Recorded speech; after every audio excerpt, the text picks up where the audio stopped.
Akwa bado Adom TV Premtobre Kasee so.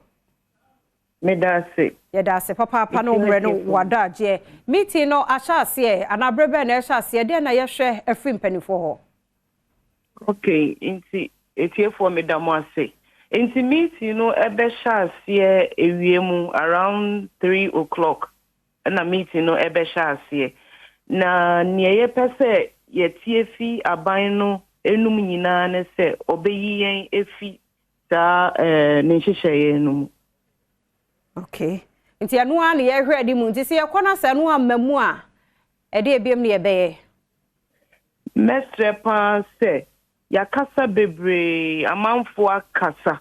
Nti ye wogidie se yekoi enu bebem. Esanse se ambemu a na ne aban pese o kire ne se government bonds no ema obi biara mfa ne re enhyem. Eno so be kire se efi nde ko no government bonds no omu yi efi hokra na eno so de yenim se entimi emba so nti ewie ye kon ye ne ko hia no ne ye petie nyina ne se obeyi yen efi Enti na che se ne krakra mu no se koba se wo mo antie nso a anamoto be bie na mo beye se mo aye mo famu de nti de bie na mo beye en ye just say ye court.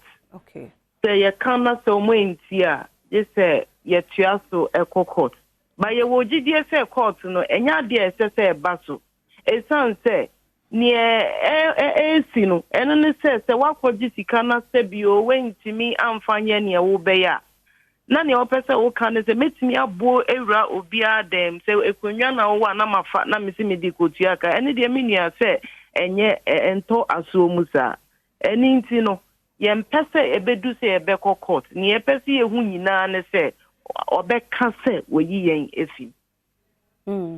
Enti na de mpanifo bi ebe sikasemu a wo mabene ka sesa aban no anye san hyehye no a ebe ha adwene kakra no moma aban ne mre kakra no wonye nhwe na niema esisi yi a na fe ya basa de na etie kane no me pacho emre be ne ebetimi ama aban no me ne wo Kasee sebio sika awukra wukita anase ne yedi betia obosome so a enu kra no enso sa na yetio sika na yedi akoto on enye sika jeze yenya abroso na yedi akoto eye sika enumu ne yedididi enumu ne yedi tondro enumu ne yedi ye bibia eninti ye trying to say minia sika yimu enso ye eninti no ye ntimi nka se on fire nkan ye te se obia nurse fuo wom doctor fuo wom jadi fuo wom ye nyina ye sika nka da me da nyina ye de hwe ye ho no eno na ewo ho no ntenye sika bi a je se ewo ho no ma ye mfa enye hwe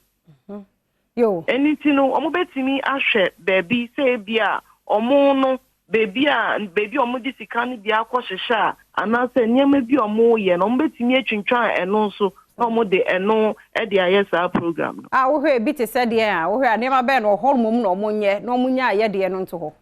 Okay, so ntini meka ne se cathedral no eye bibi a mosemo beye na ya som wom ba ende ya ye ni sike mu betimi atwintwan so ebi susu ne ye friend leap eye me ya pa se me bo leap yidin eye ehiafo ne ade a omo ma omo sika no budget no omo san increase ama omo sebio se wo beba beje obi sika ana obeba beyi obi anu eduane na odi akoma obi de sebi eni se eba no sa ena omo size of government no so no omo betimi etwinchan so eto ne ye den so a sebi omo na omo bu oman no omo no manya ehun mfaso bebre nti omo betimi de omo salary omo benefit ne ade akosi ho ene ne ekeka so kakrai na metimi aka Ene yemfa wonsi ha ne yentwen nyambo ano miensa honom no nti menim ye se bedu anwumre ye Kasee mu no na bibi papa bi aba na afa ya safro